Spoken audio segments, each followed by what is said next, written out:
Hello, everybody. Welcome in, and thanks for hanging out with us tonight. We got two guests with us tonight, and sorry about the technical difficulties. We're still working those out. Caroline should be joining us soon once that gets resolved. But we're going to go ahead and kick it off. So tonight we have with us the co-founders of the Behemoth Comics Imprint, Happy Tank Comics. They are also the co-creators of the Out of This World comic Freak Snow.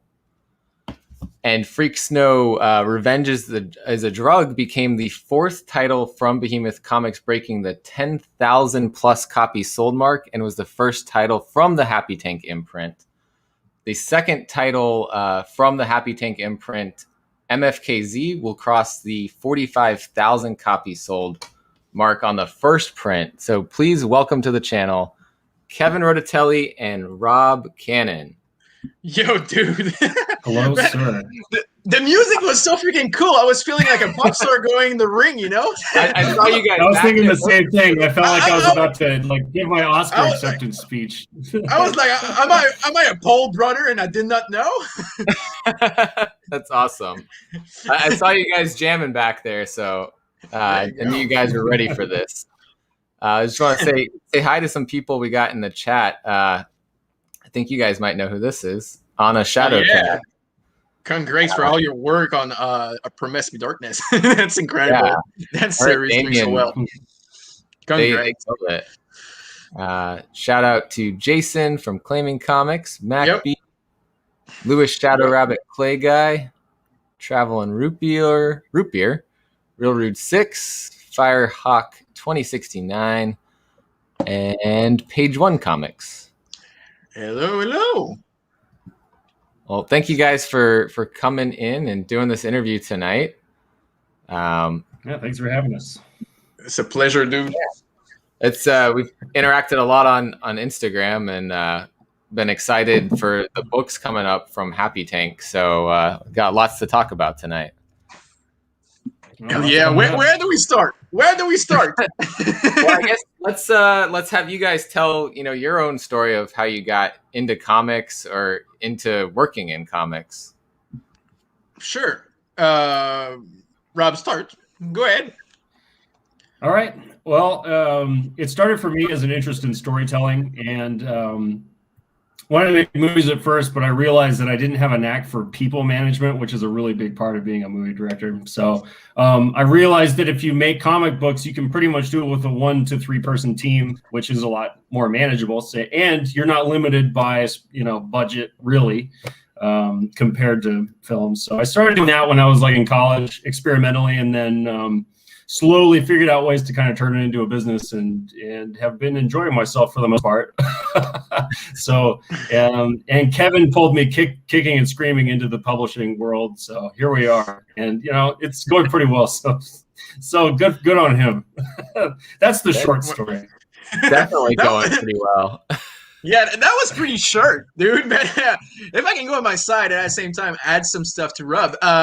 So for me, I'll just start. I had no interest in comic book, to be honest.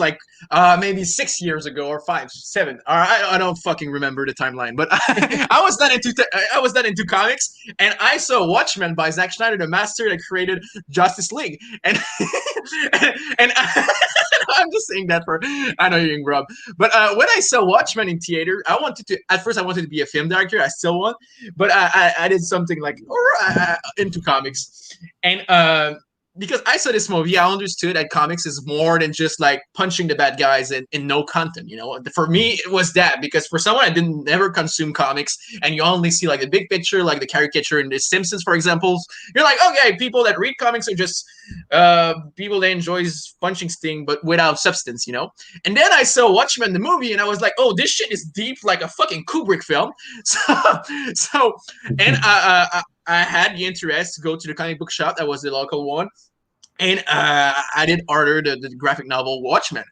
I read the graphic novels, and the next day I was in a comic book shop, poll listing a shitload of shit and asking I want more Alan Moore. We was like, type like Aaron Moore, and I was like, oh, Jim Morrison, not Jim Morrison, that's the door guys, but Morrison, the writer of comics, and after Garth Ennis, and I was going deeper in some writers that are more like artsy indies that have some cool classics, and 1 year after I did invest in the comic book store that it was from my hometown, and started to get really into comics. And at some point, I just wrote in a Facebook group, "Hey, I want a published book. Who want to be published by me?" And actually, I got in contact with Rob, and after we just started this relationship and made comics since 2016 together. That's pretty much it. It was the same for me, actually, too. The Watchmen was the first graphic novel I read where I realized that the medium could be taken seriously, and like had that was what made me realize that, like, oh, this is actually like super awesome. And I basically had the same arc in my relationship with comic books as Kevin just described. So yeah, that was really cool. That and Frank Miller too. So not only could comics be taken seriously, but like Frank Miller kind of showed me that, like, oh, you can be kind of gonzo with it too, or like, you know, do things that are inventive and break the mold of the standard art styles and things like that. So yeah, that kind of stuff is really formative. Yeah, I think when I got into comics, I thought the same thing. And, you know, it's all about superheroes and that's it. And there's a couple superhero things that I was interested at the time reading, but then you start looking at everything else that's out there in the comics, and you're like, no, there's some deep books that are out there and good things to read that isn't just, hey, punch the bad guy. Right. Looks like, oh man, I'm getting an update on the router. It's showing that it exists, but it's still not connecting. So technical difficulties still ongoing. She'll be with us at some point. No worries. So we'll move into. So you guys started out with this book here. This for that's the straight from Behemoth, and it's kind of creating your Freak Snow world that we're gonna see is the first book for Happy Tank Comics. So how did you guys go from writing and drawing a book to starting a whole publishing imprint with a comics company? So You're up, Kevin. I know it sounds like Rob said he was dragged into creating a whole publishing company here. So yeah, I guess this one's on Kevin. Yeah. First of all, what we did is actually, like any creators, I did submit the book to Behemoth at the time, and you know, the type of relationship that I was. The first time I was on the call with Nathan, after he said, "Oh yeah, that book is interesting, we want it." In 2 minutes, I know that guy would be a good fit, and I pitched it to the guy at Behemoth that we had the interest of publishing, because me and Rob, we had a small publishing company like 2 years ago or something like that at that point. And I had the interest to go back into this. We did learn from our mistakes, and we knew what was the direction to take. And with those partners, of course, would have been just perfect. So I did pitch it to Nathan and tell him, thanks, dude. It's really appreciated that you love it, Freaks Now. Thank you. So when so I pitched it to that our titles and what we had so far in the catalog, and I think they did enjoy our direction. Maybe it's it's better to ask them, but I think they did enjoy the direction that we were taking with the titles and what we were looking to publish and our direction for the brand and the line, you know. So that's pretty much it. I pitched the idea, and we did hustle and just showed them what we wanted to do with the brand, and they did get into our crazy idea so far. So thanks to them. So what differentiates then, like, the books that you guys are doing in the imprint versus the, like, Behemoth titles? Is there a certain style that you guys are looking for that maybe Nathan and Ryan are not? I don't want to speak for them, but I think that the difference that we have, we are more focusing on what is kind of colorful and cartoony and have some art style that are more gonzo and stuff like that. It is more the brand that we want to go for, you know, what you just shown. Point. Yeah, and BM, And Behemoth is more focusing on our properties and more dark and gritty. I think at some point in some sci-fi, Yeah. more sci-fi horrors and stuff like that. So we kind of we complete each other's. I think that everyone that love Behemoth titles, we're gonna have our stuff because it's still titles that are premature or like 16 plus, like Behemoth. I mean, we are beautiful with a lot of colors, but there is a lot of bad language and people getting kills in our stuff mostly. So. But I think that's the difference. It's kind of they are the night and we are the day, but pretty much the same. But it's for the same target audience in some play. So I think someone loving the BM and stuff gonna love the Happy Thing and vice versa. And going through all of our titles that we have lined up going forward too, there's always like a pretty strong note of humor. Like in Freak Snow, it's like super dark, and the same with MFKZ, but like. It's all kind of tongue in cheek. We don't take ourselves too seriously. I think that's a really important thing that I enjoy is like the tone of the comedic note that we kind of bring to the table. Yeah, say with the upcoming Freak Snow Revenge is a Drug, it's definitely got some darkness to it. That's pretty apparent. But there are some really funny things in there too that like his best friend, right? It kind of makes it hurt to. It's like laughing at a homeless person or something. It's like it's kind of cruel humor. But it's like I feel like when that gets introduced, I'm proud. I don't know if you guys want to reveal like what that is, or you want that to remain. Yeah, go ahead. I think that there is no spoilers in the first issues because it's pretty much just like the synopsis we did put for the thing. So you can say whatever you want about that first one. I think. Yeah, the only thing that's like in the first issue is just like setting you up to ask questions, because it just kind of throws you into cold water and you're just like, what the hell is going on? And then it leads you on this sort of like resolution. So. Yeah. Nothing's happened yet. The ending might be the most spoilery, the way that kind of ends there. But so his best friends are an empty beer can and a cartoon character robot. And like the moment that those get introduced, we just had like some really dark shit happen. And then, and here are his best friends. This is Bernie, and these are his best friends. It's just, I think the timing of that just came out great. Thank you. Bringing in the comedic element there. Yeah, I personally pick me up after the brutal murder. So. We definitely did. Yeah. And that's pretty funny because all that first issue was built is actually Rod had an idea for short stories of 10 pages at the beginning, which was the introduction of the thing. And I was like to Rob, well, we're going to do a series with that. Just do your introduction, do your thing, and I'm going to come with what's after. And I can even there, like you put too much weight on that. Like that, the beginning shootout that the book opens with was me testing the art style that we were going to do a series with. So I'm like, I can do 2 pages a day like this. So I was like, let me see if you like this. And I showed it to Kevin. And he's like, oh, okay. And now there's a story to go along with it. Like, oh, okay. Jesus Christ, here we go. That'll do the metal, man. That's awesome. I did not know. I did not remember, actually. I said, I did that. I do a lot of crazy shit sometimes. It was a long time ago. It was like a year and a half ago or something like that. Right.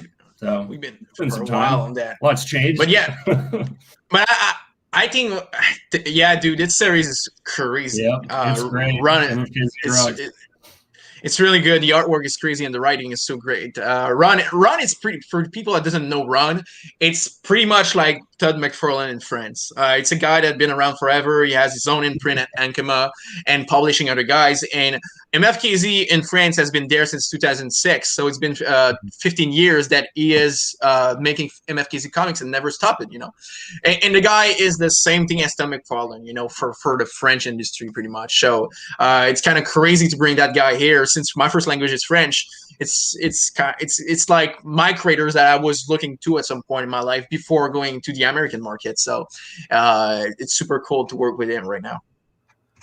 Yeah, I was looking into that. So the movie that happened that we can watch on Netflix, that is based off of his comics. Yeah, the movie was first released in French, and they did that version for the U.S. market. It is kind of different, and of course with other voice actors that are from the U.S. Yeah. So where does the comic pick up? Is it after the movie It's ends, pretty or is much. it a little bit of mix?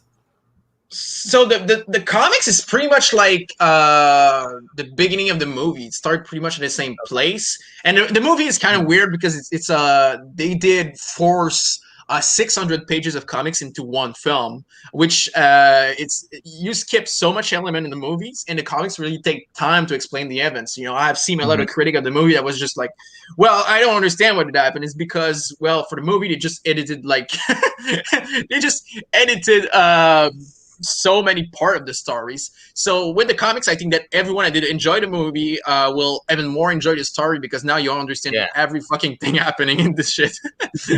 I will say, it's just like the movie, but a lot more going on there. And yeah, like Kevin said, they did take a lot out of the movie, and it starts out almost exactly the same with like he's delivering pizza and gets hit by a truck, but then like the further the story goes along, the more it kind of just expands into the shower head of like more complex shit going on, and it's cool. Yeah, so if you like the movie, then you're going to dig kind of getting into the world and getting more details about it. It's cool. Yeah, and it's a series that really take time to build the world. So if you are really into world building and look at characters that are moving, and maybe if you don't care, like for if, I don't know, for 30 page to go somewhere else just to develop a side characters and not develop the story, you're gonna be a type of person that's gonna love this series, because it's really more about the world and just the main characters. So that's something really interesting about it, I think. Dude, that's the way to go. It's a lifestyle. It's a lifestyle. Some people live for cryptocurrency and others for comics, and you choose the right one. Yeah, no, all the covers for issue 1 for everything that's been coming out, but MFKZ especially, like there were some really cool covers for that.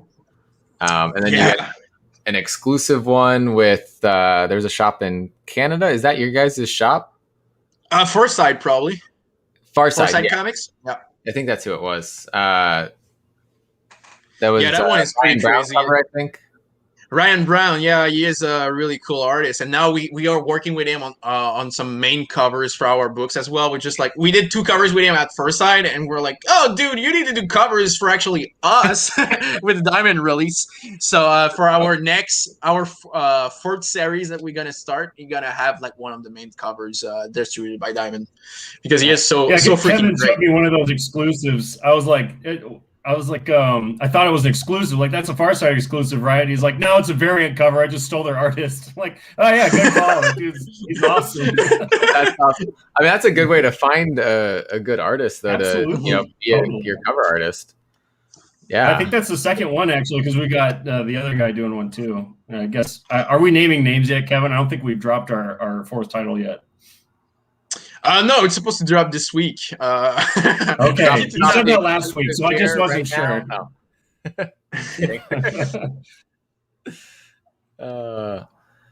Yeah, so the 3 titles we've got so far: Freak Snow, Revenge is a Drug, MFKZ, and then the upcoming one that's in the previous catalog right now is Cinnamon, which is the one in the corner here.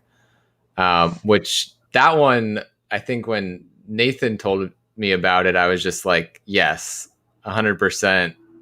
Cat so cool. Seeing the world like how it sees it, like trying to get the catnip and like fighting off monsters and all that kind of stuff. Like, I want to see what the cat's viewpoint is on all of this. That's awesome. I love Victoria's artwork so much. It's super cool, super awesome. Just the motion and the angularity of it and everything like that, and the attitude. It's just it's perfect. It's perfect for what she was going for. Yeah, it's pretty much if you like the games by Suda51, like No More Heroes and all those type of shit, it's got that type of Japanese artwork, gonzo Japanese artwork that we have seen in the gaming industry, like in the late 2020, not 2020, but the beginning of the 2000s, and all the games on PS3 from Japan had those type of graphics and artworks, and that's the artwork of Victoria with an American twist on it, and I think it's just so beautiful, and all she tells the stories from our perspective as well is super interesting. I love her writing, and I think it's going to be one of the most interesting new voice in comics, in my opinion, because I really love this series, and I hope that she had like a cool career in comics, because it's the type of voice that I want in this industry. Yeah, that's awesome. So did you guys seek out her comic and ask her to be okay? Yeah, it's when I was building the catalog to show to actually be able to say, hey, that's what Happy Thing gonna release. I did actually found her on the internet. I think it was me. I'm not sure, but I didn't. I was looking for stuff, and I found through IG. Like the best way to find titles actually go for hashtag indie comics, for example, or web comics. And I did like one of her Instagram posts, and I was like, oh shit, that's cool. And after I did go on her website, and I saw all those Cinnamon shit. And I was like, "Oh, okay, what this thing?" And I just reached out. And I said, "Hey, what's your cat thing?" And and when I saw the PDF, I'm like, "Oh, do you want a publisher?" And that's pretty much all this series that happened. That's awesome. Then that you found the voice that you wanted to publish and be able to bring that to the spotlight. Yeah, I think. Hopefully you did. Hopefully that's a yes. Yes, you need, and everyone in the chat. If you pre-order Freaks now and you see me at a convention when the COVID shit will be done, I will buy you a beer. That's a Sparks Comics deal, going on right now. So be sure to add it to your pull list. We'll note everyone. You have to bring the issue with you in person, though.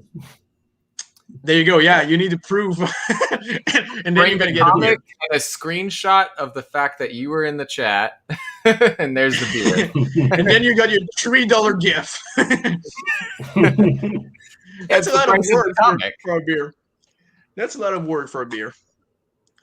I love beer. There you go. It might be the sentence right there. If you pre-order them all, if you pre-order all Happy Think books for the year, I'm gonna buy you a 24-pack of beer. I'm serious. You Comics might and beer combo. We pack. all agree. You might get it. You might get it. Gonna have to hold you to it. Oh man, no, but I have so far ordered everything because I'm excited about all the titles coming up, and that's why I want to talk to you guys today. Thank you, dude. It's really appreciated. Yeah, thank you. She might have gotten Wi-Fi back. She's popped up into the notes document. Hell yeah. Hopefully. That's the future. Well, let's see. Let's keep going while she tries to get reconnected here. But I guess one question I have specifically for Rob, what is your art influence? Because this is some like really awesome but crazy art. So is there any artist out there that is your biggest influence on that, or is it kind of just your own style that you've developed over the years? Yeah, I mean, it's a little of both. I drew a huge influence from guys like Ralph Steadman and Frank Miller. And I don't know if Ralph Steadman is the dude who was with Hunter S. Thompson and did a lot of illustrations for like, I don't know. You'll see a lot of the covers of Hunter Thompson's books will have Ralph Steadman's art on it. It's real like spattery and a lot of ink and watercolor and that type of stuff. And also, oh man, there's this dude Kim Jung Ji, who is a Korean artist, and he is just incredible. And so you can look him up on Instagram. He's absolutely agreed with that. A beer. Oh man. Hell yeah. Thank you, Jason. Awesome. Thank you, Jason.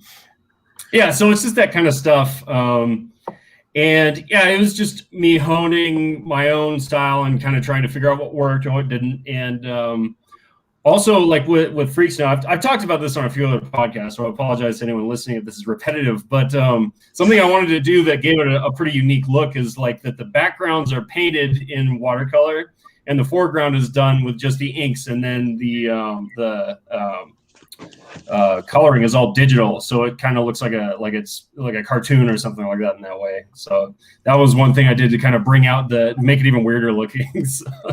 But yeah, there it is. Yeah, so the whole thing is just kind of like my style is pretty much developed organically in that way from just practicing and kind of emulating techniques that I like. That was the first page I ever did. That took like 20 hours. That was a big one. That's awesome. Yeah, I said to Rob, like, hey, I want 26 person committing suicide. Can you do that? Yeah. That was your And first message to him, right? Oh, yeah, and at that point, you Yeah. understand that he was getting something weird as fuck, and Yeah. you know, so Yeah. I didn't know sometimes. how weird yet, but I got an inkling.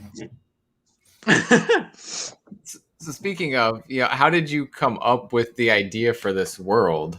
And I know I saw you say one time before, that a little bit of Freak Snow is your mind and kind of how you're thinking about things. So how did you end up developing that and then putting it into the volume 1 and now this new volume? Those book has a weird process. I was saying the construction of all we do things, and I think that's why they are weird. I can say, well, this one is weird, but I know the second one is weird as well. I can say it too. I can say it now, and maybe weirder in some way. It's well. The first one, I think the narrative is more weird. The way that the story is built and stuff like that is kind of more out there and all we did. And the second one, it's kind of a mix of my style and the style of Rob. And I think it's bringing kind of a perfect stability and just more like, it might be more traditional in the way the story is built and not just like, and maybe a better structure. And I think That's that we definitely can more linear. Yeah, that's a term I want to. You should have interact way before that, Rob. But yeah, it's more linear in the construction. It's a mix of our styles, so I think it's kind of different as well in the writing and the plotting and everything. But it's still have the same way of having like a tout on everything. If you read Freak Snow, I think that pretty much every page is about something when you start analyzing, and something that we did intentionally, and that's what's cool about it. It's kind of a all I can describe for Snow series, it's like musician from the Woodstock jamming together and kind of making something without knowing what they are making or what they are talking about. They're just pitching lyrics and doing something with the guitar and the drum. And at the end, it's a piece of art. We don't know what we did, and it's people are going to tell what we were thinking. It's kind of we are transcending the pages. That was pretentious as fuck, but that's that's a way of describing it. Freak Snow is a jamming session of music, from two different minds together. And the process of that book did pretty much, I mean, the world, beside the process, that was the process, but the world started as me, that ate winter, and I live in Quebec, and I hate fucking winter. It's so cold, and there is snow everywhere, and there is nothing more painful than going outside. You want to take your car and go to work, but for 55 minutes you need to pull out the snow on your car. That's the worst feeling in the world. And since I winter, I was staying at home when I was younger and playing Borderlands and Fallout all day, and that's pretty much the mix of that thing. My hate for winter and Fallout and Borderlands mixing in a blender with our jamming session of comic book creation. So that's pretty much Freak Snow, I can say. I like it. I like that combo there. I can back that up. That's how it is. So, what music would you be jamming to with this jam of comic? I think that I can speak for Rob on that, but I think that what's make it so original and weird, in my opinion, it's because me, I'm a big like modern hip hop fan. Like Kanye West is my god. I should not say that publicly, but Rob is more on the indie type of shit, some art house type of music. But you can say what you listen. That's not me. They're gonna say what you listen. So it's kind of a mix of those culture, I think, that come together as well. So I'm more like the not the main culture, but like those rap star that auto-proclaim that they are god of music, and that are making some experimental shit that Rob will say shit, but it's bad. But I think it's the greatest musician of all time, right now. Yeah, and Rob is more listening to, I don't know, but I think it's a mix of those type of two culture that we had that are so opposite creatively, but at the same time we love the same movies, so we might not be at the. I don't know where I'm going, but I think that narratively, like, I think that's story-wise speaking, or like movie and entertainment and stuff like that. We like the same, pretty much the same type of movies, but maybe on music we are totally different, and it might kind of that weird mix of stories. I don't know. Yeah, it's definitely a Well, Rob, blend. yeah, I guess. I don't know why I was picturing a little bit of like metal music in here somewhere, and A little bit, but it's got to be weird pagan metal. We're not talking about Oh. Metallica or something. It's, yeah. it's more like Mastodon or something that's weird with polyrhythms, or like the early Soundgarden stuff, something like that. And lots of Frank Zappa, because there's just puke and jism everywhere. So that's just how it is. I do agree. Frank Zappa is pretty good. Maybe some Hendrix as well at some point. Sure. There's plenty of psychedelia going on. Yeah. Plus, originally it was supposed to be taking place during the 70s. I don't know if that's still the situation, but I've always kind of had that in my mind, where there's like right before the blizzard that ruined everything, there was like the cultural boom in the mid 70s, and then everything got destroyed. So it was kind of frozen there. Pun, not intended, but now no, the pun has been activated, so I got to stick with it. So yeah, we're frozen in the 70s. That's freak snow to me. Yeah, that's pretty much it. Like the first book, we see a community, and it's kind of a EP group, that believes in that God. So that's pretty much where they are. Hippies that ever existed. It's like the hippies from Far Cry 5. Like, it's not regular type of hippies. That's for sure. So I guess we wouldn't have even had metal music yet at that point. So. We really would be starting to, I would say at least you've had some Black Sabbath by the time the blizzard hits, but other than that, probably not much. That's true. But I mean, what would make people want to be angry and make like music about being angry and worshiping weird gods than being trapped in the snow? I think you'd have more metal as long as you had access to like amps and stuff in the world of freak snow. But I think it's kind of deep in for me in the first book. It was some heavy metal rap, which is a jar, some really strong instrumental that are super strong, and got some rap. Maybe like the most known group for that is pretty much like Rage Against the Machine, where he was rapping on some band behind, and it was pretty insane. Or Denzel Curry, for example, that one more modern, or Evan Kanye West that did some track like that, an album named Jesus that is pretty much just heavy metal with rap into it. So that was the music for this one. And for the Bernie one, the music I had in mind, I didn't talk to Rob about that, but it's pretty much like Rolling Stone, for example, or stuff like that, like the song "You Can't Always Get What You Want." that type of shit. I feel the book has, into it. I think that's what Bernie's doing. And look who's here. Yay!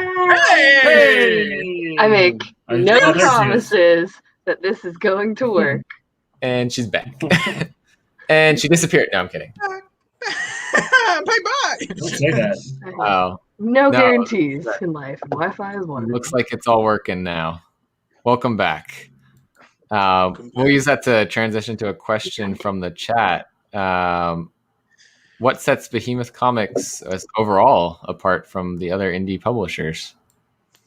In my opinion, right now, it's sure I don't want to blast other publishers and stuff like that, because it's not my job to say what others do wrong or right. I think that Behemoth is really strong with branding right now, and building and putting books that fit together and stuff like that, because I think that's the key of a publishing line. It's actually that your customer can like all your books.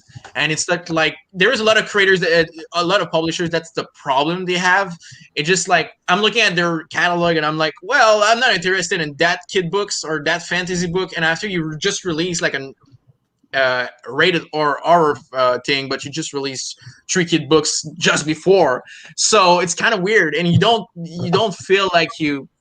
And it's hard to follow for our readers like that, because, for example, they lost interest in the publisher for 3 months because they were releasing kid books, for example, and now they're back in some rated or stuff. Well, you just lose 3 months of interest and going into Behemoth, for example, that at that place, all the books speak to you. So I think that's what the publishing line is doing great right now. And at the same time, I think the quality of each book is really out there and really well done, and the creators are all really good.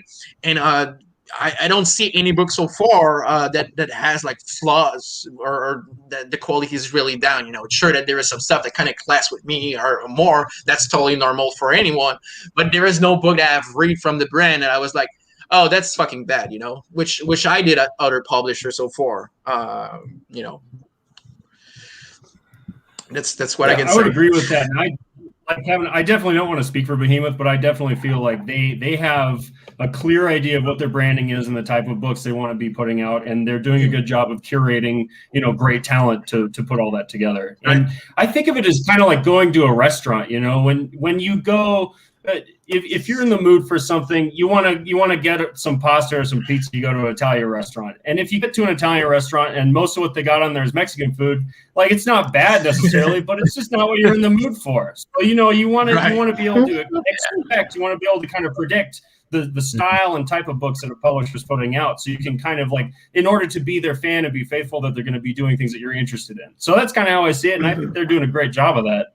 And we're sort of planning on doing the same thing with the sort of visually interesting, super far out, you know, like, you know, with kind of like a handmade look and with humor and that type of stuff. So we're sort of trying to use them as a model to imitate that in our own way. So yeah, that's what we admire about them most at this point, I think. Yeah, I'll say I think there's a reason that Behemoth has a shirt that says Behemoth is not a cult repeatedly on it, because everybody that likes the stories is all really kind of all in on Behemoth and reading everything because the brand is interesting across the board to them. Yeah, I find myself going back and getting like some of the old graphic novels that I missed out on earlier on, just to try to read it because I know I'm going to like it. Right. Yeah, and cool. It's kind of funny. I've seen that in a couple of books. It's actually a recurrent theme. There is a lot of cult in the books of people. And in my, including I would say that, yeah, of course. Yeah. It's There's a pretty apparent cult on the cover. oh, Yeah. So Pete Keeled. So Behemoth is the overarching publishing company, and then Happy Tank is the imprint that Rob and Kevin co-founded. And I don't know if there's necessarily a flagship title overall for Behemoth. I want to. I cannot For speak Behemoth, for yeah. I couldn't. Yeah, I but- couldn't stay for them. I think for us at the moment, it's true that it's kind of Freak Snow because we did more books. We had the first books and we have the new series, but now with MFKZ that has those cells, it's also our flagship. And it's kind of funny because since the beginning, that's what I said to Rob, like I pick up MFKZ to be a flagship because there is so much content in France that has been released, it's kind of cool to see that it might be possible to actually go in that direction and have like MFKZ as our L boy, for example, at some point. And if if the audience like Freak Snow on May 26th and we continue to release those books, Freak Snow could be around for a long time because, well, since we are the publishers and the creators, I mean, it's books that are not expensive to produce in some way, just time, a lot of time from Rob more than me, to be honest. But financially, it's a good series. Financially, it's a series that is fun to release. And I think that the format and the way that we make Freak Snow is kind of cool because we can kind of say whatever we want in those books by the structure and all they're made and the setup, which is cool because it's a liberty that we don't have oftenly in creation. I think in the bye. See you later, Caroline. Was cool to meet you. Was cool to meet you. Come back. Yeah, I think that's what's cool about Freak Snow. It's a series that allow us to say and talk about stuff that we could not with another setup, you know. And that's why I love this series so far and working on it, you know. Yeah, she died again. Yeah, I would say I agree. I think, you know, what you guys are doing with Freak Snow is so interesting, and the fact that you guys are publishing it and kind of as long as you guys are having fun with it, you guys can keep putting out the story that you want to tell with it a little bit, unless it ever became that nobody was buying it. But I hope that's not the case because everyone should be buying it because it's good. I hope everyone buys it. Right. And you've read the issue. Yeah, of course you've read the issue as well. Yeah. Yeah, and I did a review of it on the channel. Yes, I saw that. I saw it. 2 weeks I hit you ago? up right after. I was thrilled Yeah. that you liked my lettering. That's something that we've kind of been like talking a lot about. So it's good to hear some good feedback on from outsiders about that. Always positive, because it's one of the most daring things about that book actually is a lettering style. So I agree, good. and I think I'm glad you liked it. like I think that's let me try to show. Well, that's a funny one. Where is it? I have it up here. I was gonna try to show like a page that like just the lettering. I guess. No worries. While you do that, I can sing some Rolling Stone. You can't always get what you want. There's a good one where you guys. I think is this one kind of. It's gonna be hard to show fully. Yeah. That's the one with the text that go behind and never stop through the panels, right? Yeah. And it just kind of it's gonna be hard to show on here, but it's going over the side effects of the smart juice. Yeah. Yes. Yeah. So you see the text get an idea. goes. There's so many side effects, and then all of that, and it's just all throughout. You do interesting things with the text, and I think, like you said, it's daring, but it's what sets it apart at the same time. Yeah. So. It's one of the thank you very much. I appreciate that. Like that was kind of the idea behind it too. It was like let's be bold as hell with this. You know, we're already doing weird shit. Let's just make it just add a little bit more Tabasco to it. So, hey, and it's just back again. The struggle. This is I love the drama of this podcast episode. This is great. I also, by the way, I haven't mentioned this yet. I really love your patriotic background here. I'm feeling the love. The happy tank love today. It's nice. Yeah, I try to put something unique together for each set of people that are on. Fortunately, we take up most of the screen, but now that is the point of us all being here. Yeah, that's try cool. to show Happy off Tank 2024. Yeah, there we go. The one title or the one cover that we had in the bottom right that's behind you now, Rob. Caroline asked this question since she's back. Oh yeah. So, and I guess it kind of ties into what we were talking about before I went, goodbye for a hot minute. But so something I've never really seen done that y'all did was the charity cover. I was just really curious about it. Like, what made you think of doing it, and is that something that y'all are going to keep doing with like issue ones for series and whatnot? I really wanted. It's kind of weird, but that was something I wanted to do at first because I was like, we have the opportunity to be publishing when we are, we are not like veteran in this industry and stuff like that. It's kind of weird that it's a big chance that we are already publishing when we had like one book released professionally. We are not like, hello. So for me, it was kind of important. I know for Rob as well to give back to the industry in some way to say, hey, well, you've been really fucking welcoming with us. So what will be the best way to give back? And I tell that the charity of the Erodin says it was the best way actually because they are helping veteran that has some money problems or health problems to actually say, hey, well, the industry is still with them. So it was kind of natural that if we had like one charity to support was this one because we are like the new kid going in this industry and without really background and stuff like that, we're just like, okay guys, well, it's like that we want to do it, but I will love I didn't talk to Rob about that, but I will really love to create a Freak Snow charity that we buy winter coat. We buy winter coat for homeless people in Quebec, which is because we have like a super cold winter here with a lot of snow, and there is death every year, from homeless that are actually frozen outside. So that's something I will really love to do. Like if we have charity even with one book every year that we give to homeless people that are frozen outside. So that's something I will really love to do. So I would love to continue this tradition of charity covers and really spread the awareness of it, because I know that for that cover, it's not everyone that understood that we were doing this, because we did not have like the PR and stuff like that, since we are a new company to really promote the initiative. So I know that every year it should grow, and we could actually get a cool amount of money for helping a cool cause, you know. That would definitely be like amazing. Yeah, absolutely. And it, like Jason said, very fitting too.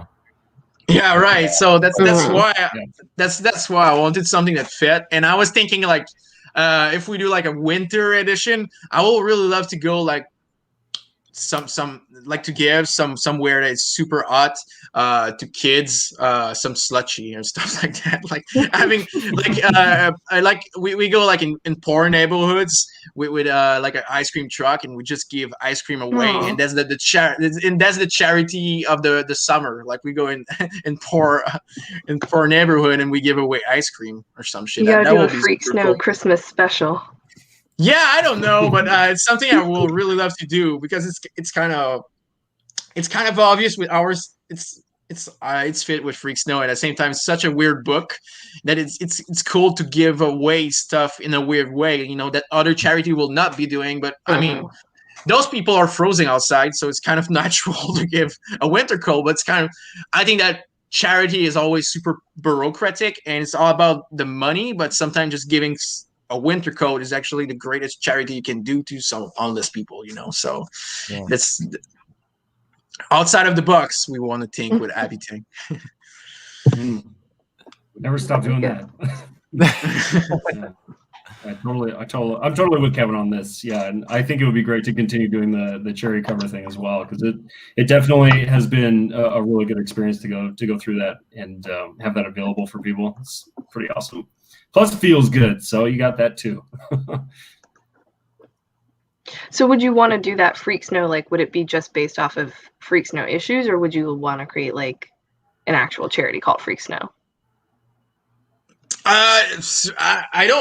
I don't know. Yeah, but if we get really into this idea and we go all in, I will probably do like a Freak Snow charity, like well, you could just really do like a bunch open of like one shots in the universe and just like make them all like charity shots, basically. That will be cool. We did not talk about it so far. We just want to focus on release this series for now. Right now we're just trying to survive. So yeah, we're gonna release this series, and after, I think that's something we'll definitely talk about, because it's something I will love to do. And publishing take a lot of time, right? So that's the thing as well. But we'll definitely, I think, probably, I don't want to speak for Rob, go back in this world at some point for sure. Any chance we'll get to see more of the robot and the soda beer can? The beer can. Oh, they're in the following issues of this series. Yeah, so yes, you will definitely be seeing more of them. You won't be able to escape them. I thoroughly enjoyed them. Yeah, and something I will love to do, it's having like other creative team to do a spin-off for Freak Snow. And when I say spin-off for Freak Snow, it's just, for example, we take that robot character is actually a series or a one-shot taking place in the TV show that he was, you know? So it's a butt TV show and stuff like that. Or we have another character that is a wrestler that come on issue 3 that is right now in the previous catalog. It could be like a wrestling series with that guy. So yeah, it won't be set like in the Freak Snow world, but still connected and developing those characters aside, you know. And probably like for example, Dark Horse, what they're doing with Hellboys, that you have like all those series from the pages of Hellboys that are not actually Hellboy series. And that's something I would love to do with Freak Snow, and kind of expand the world and having those side universe and stories developing, you know. So we'll see if the domain and people love this series. That's what we're gonna do, but that's the audience that's gonna judge if they want that shit or not. So what else can you tell us? Are you comfortable telling us and sharing with us about, you know, the next couple issues? What's coming out? More crazy shit, I think, Rob. That's pretty much what we can from me.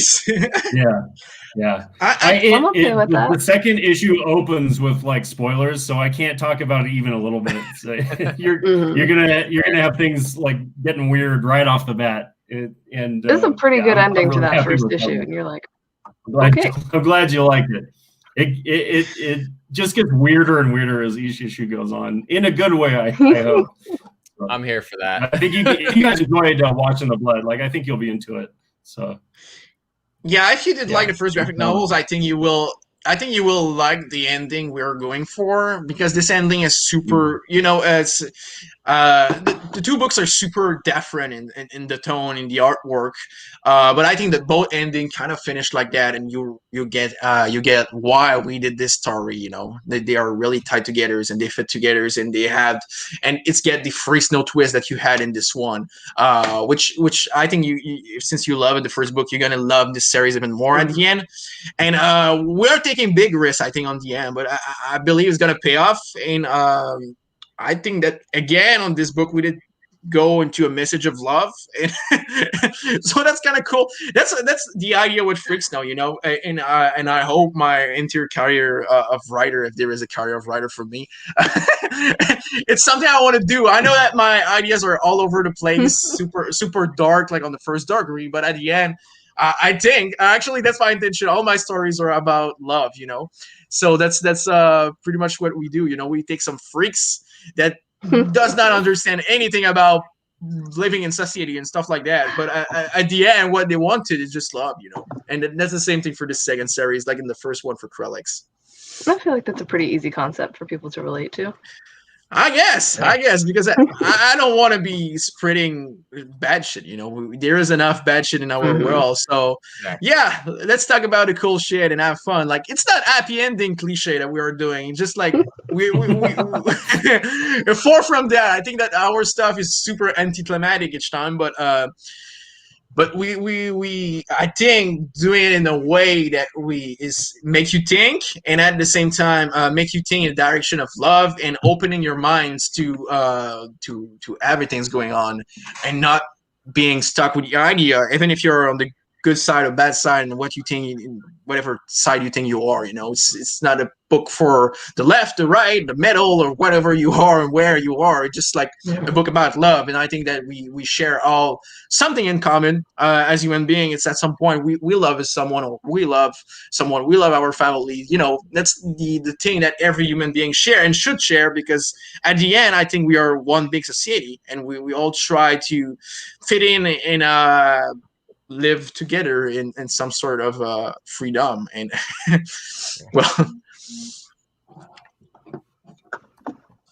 so we know we've got these three titles, and I know you said there's a fourth one that you are announcing later this week. Are you able to give us any hints of what you guys got coming up, even if it's not the reveal? For sure. It's a movie adaptation. We already have 2 miniseries for it, and I know there is kind of another one in development. So it's an indie flick that has been super popular in 2015. You can find it on the US Netflix, I think, or it was. So it's another movie adaptation. There anymore. Not anymore, but it's not on US Netflix anymore, unfortunately. Cool. You got to use your VPN and go to Canada, I think. All right, so Canada, probably. I'm looking at 2015 movies on Netflix. All right. Oh shit! You got it. It's pretty easy to find, I think. But yeah, we're gonna announce it this week, and it's the same thing. The artwork is kind of super weird, and kind of like Simon and Freaks know this Gonzo doodle type of artwork that's kind of weird. We go back into this since kind of part of our branding. And as well, the artist has a really unique styles, and it's super popular in Quebec, actually. Quebec is 8 million population, and his last graphic novel sold 16,000 copies, and I think it's going to 25 right now, like 1,600, but he is at 25,000 copies, which is super huge because, for example, in Diamond and indie graphic novels, for example, at Image Comics will sell 1,000 copies. And graphic novels doesn't sell like issues. So in an 8 million population, that guy is doing 25. so it's good. yeah. So it's super cool to work with him and all the guys involved. And the comics is actually written by the writer of the movie, the director, and the cinematographer. And the artist is the storyboard artist. So it's really like the crew of the movie that did the comics. And that's kind of cool because sometimes it's just like that's really cool. The publisher take the license and do the comics, but now it's really like made by the people behind the movie. So that's really faithful to it. That's for sure. That's awesome. Awesome. Who approached who? Did y'all go to them? I'm assuming. What? I'm assuming y'all approached them about picking it up and turning it into a comic? No, actually, it's just like I knew the French Quebec publisher of it, and I just wrote to the French Quebec publisher, and I said, we could release it in English. Oh, that's cool as hell. What is that damn movie? You won't you won't know it later this week. Sorry, Jason.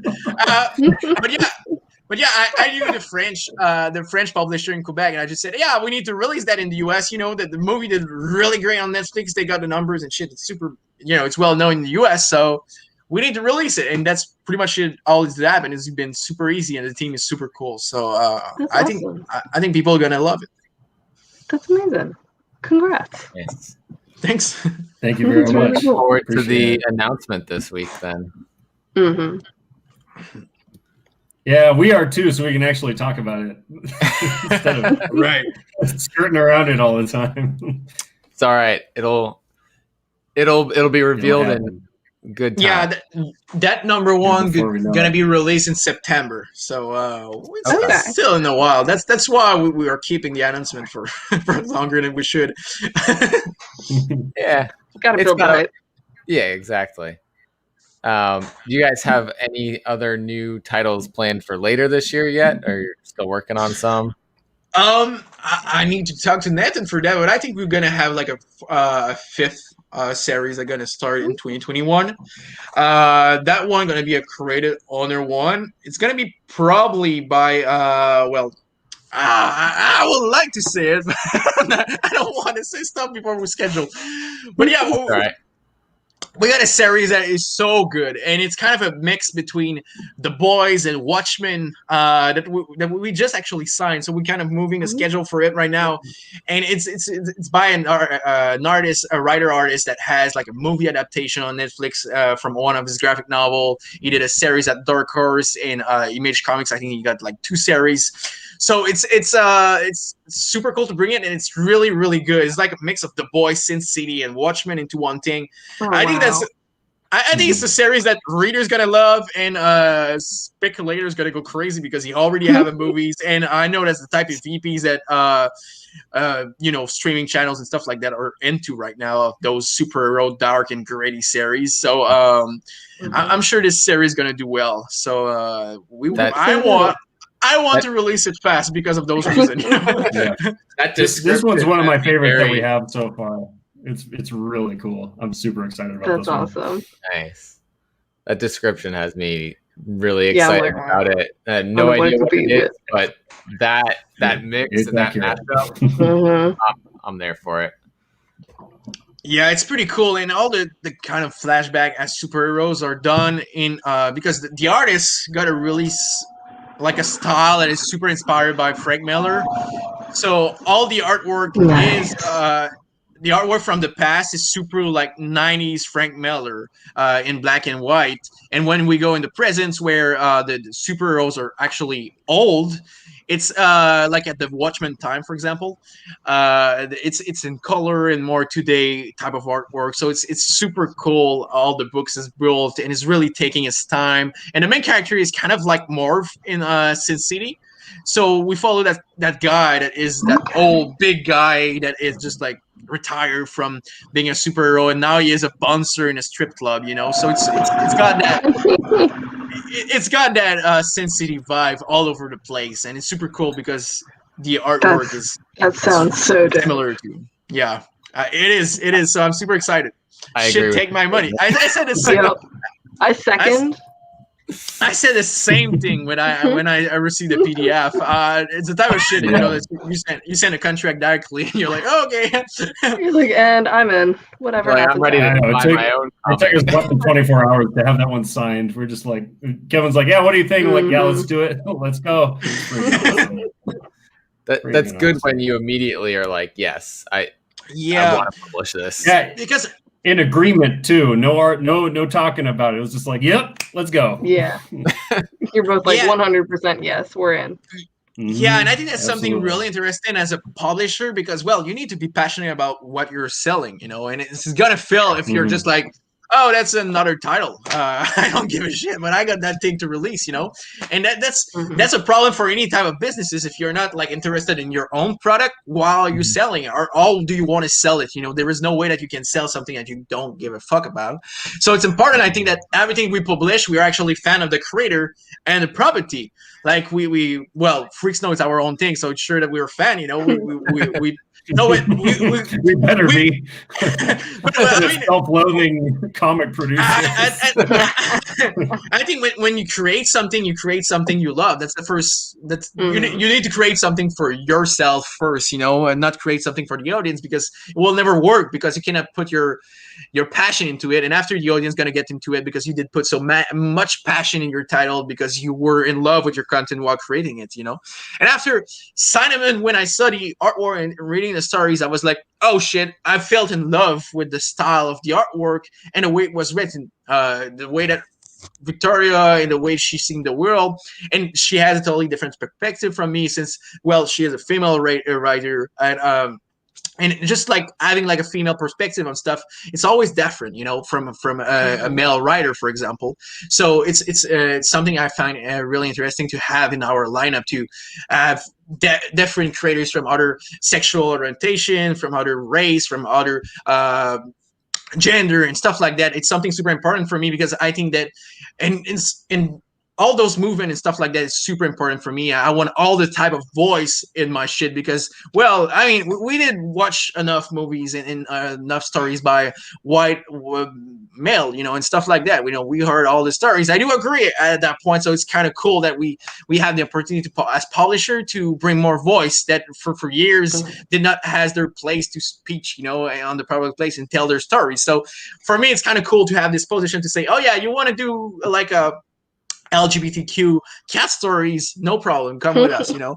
So that's what we did. And for me, Ron was one of my favorite French comic creator. So it's another thing that I was passionate in after the other films and stuff. We were passionate in the book about Sin City Watchmen. Same thing. It's a creator that I was fan before releasing comics. You know, I was buying his comics at stores, and it's super crazy that we've been working with him now for 2 years. So that's kind of spoiler, but pretty much not, maybe not 2 years, but whatever. So it's and I think it's the same. I'm speaking for Rob a lot right now because we're a partner into this, but I think he is in the same page on that, because we all love what we do. When we sign something I didn't agree with. Yeah. I would say, hold up, my man. You're good. That's the reason this works, is Kevin can speak for me on the publisher and stuff, so I can just keep my mouth shut and save energy. It's nice. There you go. So yeah, and when we sign something or we decide to publish, we all co-agree on the team. We did not so far, I think, pick up something that we were like, oh man, and just like sign, motherfucker, you know. Well, well, thank you, Jason. Thank you, Jason. Yeah. We wouldn't publish something that we weren't both into. I think that's important too. Is like the team aspect of it is like, we're not going to be fighting with each other over something, and if we are, it's not going to work. Oh, absolutely. So that's just. Well, and I think it's a lot easier too when you enjoy what you're doing, for you to come and talk about it and be like, "Hey, read this thing; it's amazing." Mm-hmm. Oh, right. It's exactly what Kevin was saying about that. If you're passionate about it, and if you believe it and you're a fan of what you're putting out, like, then what you say, all of your pitching and your marketing stuff is all going to be genuine. So, you know, you don't have to bullshit anybody. It's just the way it is. Here it is. It's great. You can trust me because I'm here and I really believe this. So yeah. It does make it easier for sure. It's an industry, it's an industry of readers and collectors that buy with passion, you know. So if you're not selling with passion, well, there is no way that you actually make good money or good business into this industry. So it's was the most important thing for us to just do everything by passion and not by, oh, I think this thing gonna sell well, you know. And I think that at some point, it's sure that quality control is always important and quality is the most important thing. But at some point, I think everything can be sellable the way you sell it. Of course, different scales for any type of VPs, but I think it's all about the marketing and how you will sell it. Because at some point, I think that, for example, Freak Snow, for some publishers, could be something super unpublishable. You know, it's too weird. It's too out there. It's something that doesn't make sense to be released. I don't even understand what's about. You know, but that's a cool thing of Freak Snow. You don't understand what's about you. It's about everything. You know, so so that's what I think might be our strongest thing right now. Just like we really love what we are putting out with passion and determination, I guess. Which is amazing. Absolutely. Thank you. So you mentioned earlier, anybody in the chat, if they buy Freak Snow and you know they show they were in the chat, you're gonna buy them a beer at a con. Yeah. So and if you buy all Happy Tank release for the year, I will back you a 24-pack. That's a big offer right there. I was going to say that if you buy someone a beer at a con, if they're serving beer at the con, it's going to cost you like $15. So yeah, it's going to be a lot of money. Dude. I gotta bet there's not a lot of people watching this. And this is the story of how Happy Tank Comics went broke. Bankruptcy. Yeah, this is how we got bankrupt. I promised you to buy beer for everybody. No, but I gotta buy the beer before the con. You know, hiding it in our boxes and shit, and just like do under the table like a Budweiser, like a. So and we're gonna be fine, Rob. That's the key. Just like bring a pack with you to signings, and then like when someone shows you proof, you just like slide it in a t-shirt.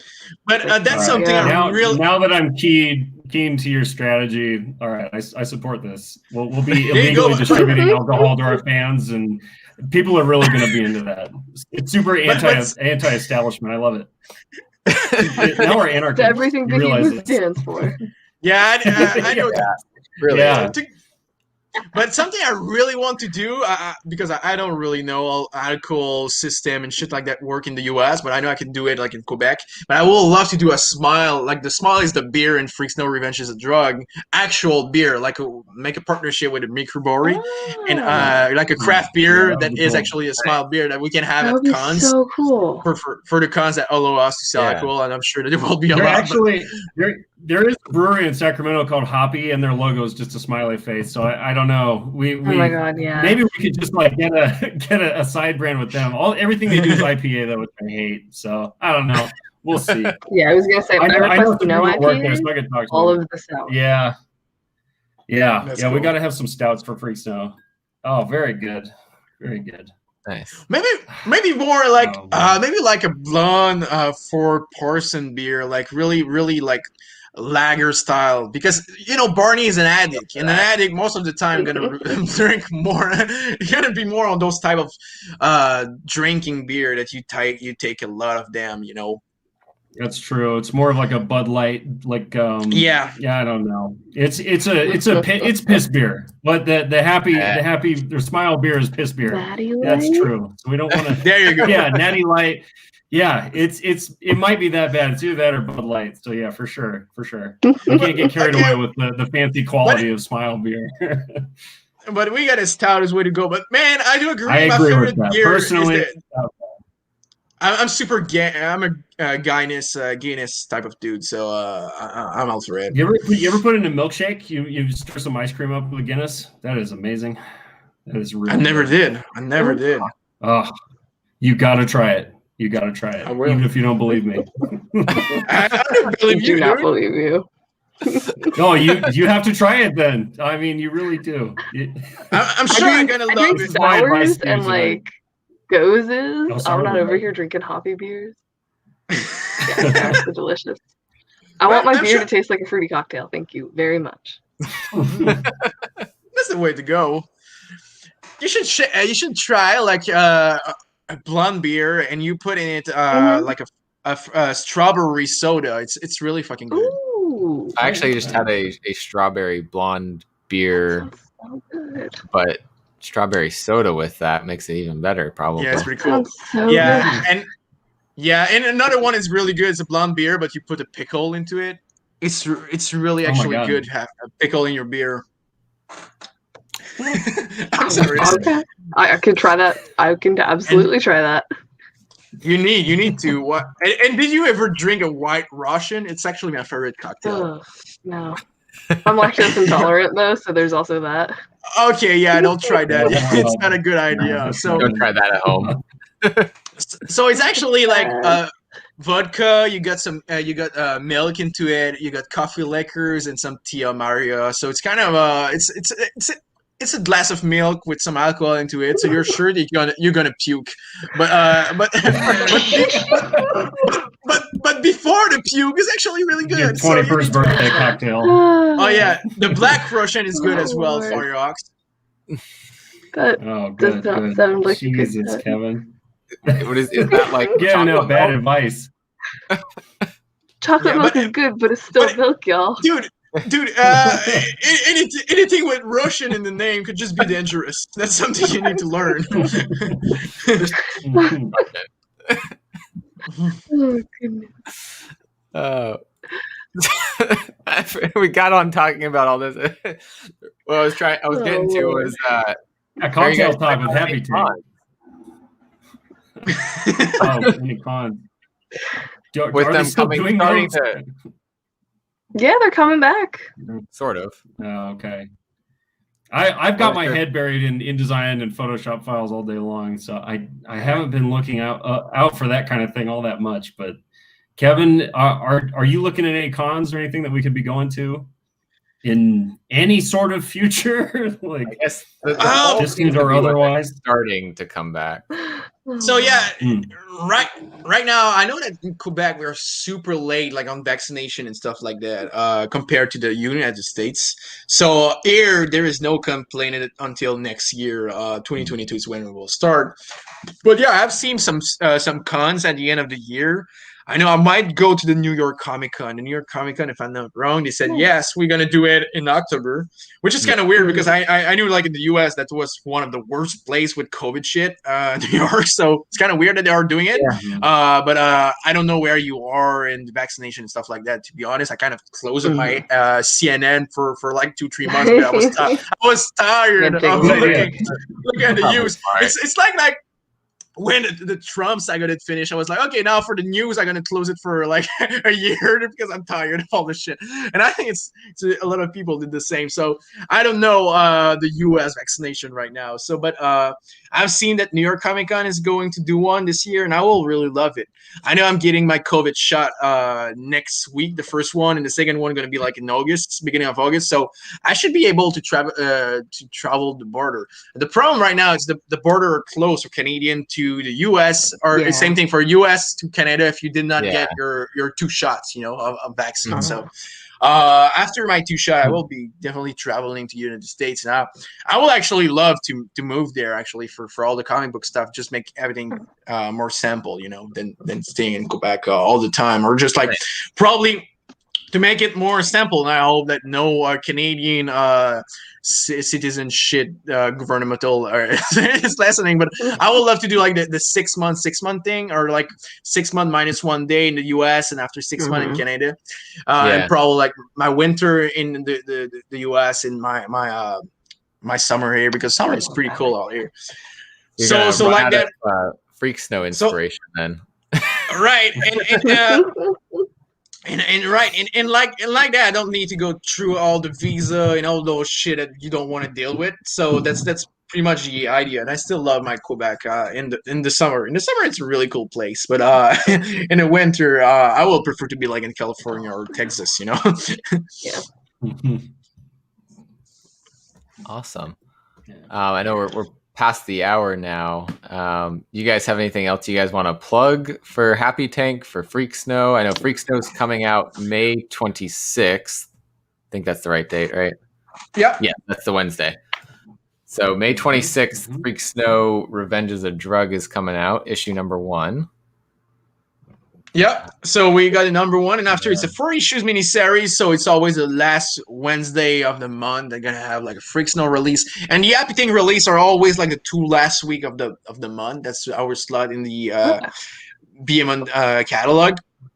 So I think June 23 is the first one from FKZ, and after July, we got Cinnamon. I think it's on the. Just wait a second. July 28th is the first for Cinnamon, and and after it goes on and on and on. Always like the last week of the month, we got a Happy Tank release. So it's gonna be fun. It's gonna be a fun ride. I think people are gonna enjoy our stuff.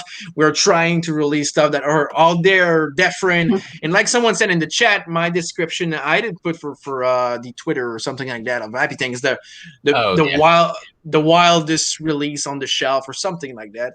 And I think that's what we are trying to. There you go, publishing some of the wildest comics on the shelf. Boom. I don't know if you were aware, Rob, but I did write something that thing somewhere. I don't remember where, but I did put that description somewhere. I did not know that, but I'm all for it. Let's keep it wild, man. I have no intention of changing. This is fun. It can only get more boring from here, so let's just keep it up. There you go. I mean, Twitter or something.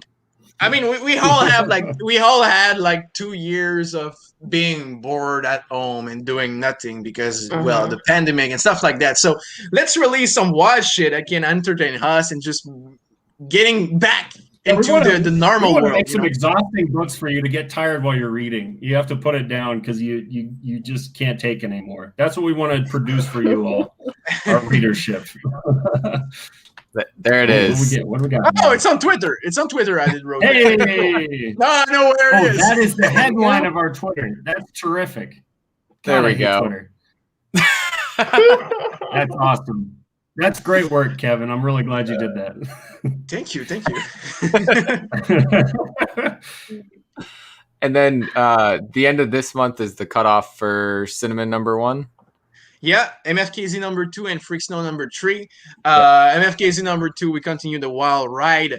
Thanks to everyone that did jump on the title. There was a lot of people that did. And the second issue is as good. And I think even better because now at that point, you will be in the world of MFKZ, which the #1 issue, for people who did not know, is a 46 pages, if I'm not wrong. So it's a really big issue that really... Super long. Yeah, we did a really fat issue for the first one because it's such a big world, you know. It's all based on world building.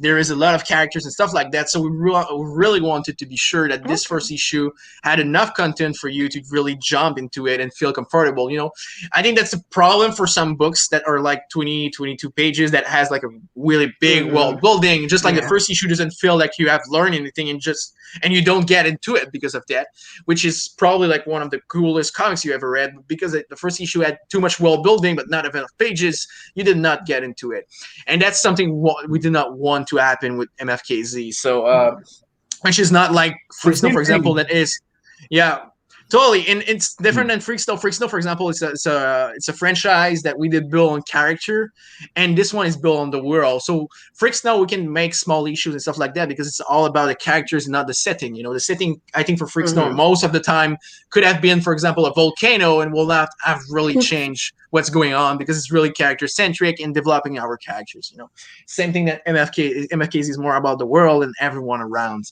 at some point. You know, Freak Snow is still a world, but I mean it's more character centric. While and Cinnamon #1, which I think it's a great book to pick up, and I encourage everyone to do it because it's really different, and I hope it's gonna start a wave of action comics with cats. You know, I totally support this. Oh my God, where is your cat? I don't know where she is. My cat's the other room right now. There you go. So pre-order that book for all of my cat. Yeah. So yeah, it's important to pre-order this book for your cat. Like support the cat invasion. So yeah, and we all know that actually cats are reptilian infiltrators. You know, so. No, you know. I'm connected to some really high connection in the reptile territory. So, And we're all on a list now. Thank you, everyone, so much. We will be never appearing on the internet again. There is a man with a black hat at my window as we speak. oh, that's actually Alex Jones. It's more like Bye-bye. He was never seen again. exactly. But He did a car accident. if you hear, if you see a headline and I'm in it, oh, we know what happened. Now we know why. There you go. That's because of the freaking Canadian. That's always his fault. Yeah, it is cool. Oh man. Well, thank you guys for coming on and hanging out with us, doing the interview, talking about all the Happy Tank comics we got coming up, teasing Thank you your for next having couple. us. It's a pleasure, dude. Yeah, glad my Wi-Fi decided to work. Hey, you got your No half worries. of the show. It's great. You got Yeah. some questions in? Awesome. She cooperated. We'll see if it works tomorrow. And thanks everyone who's in the chat, dropping comments, questions, or anyone who's watching this later on the replay. We appreciate you guys. Thanks so Have a much nice for watching, everyone.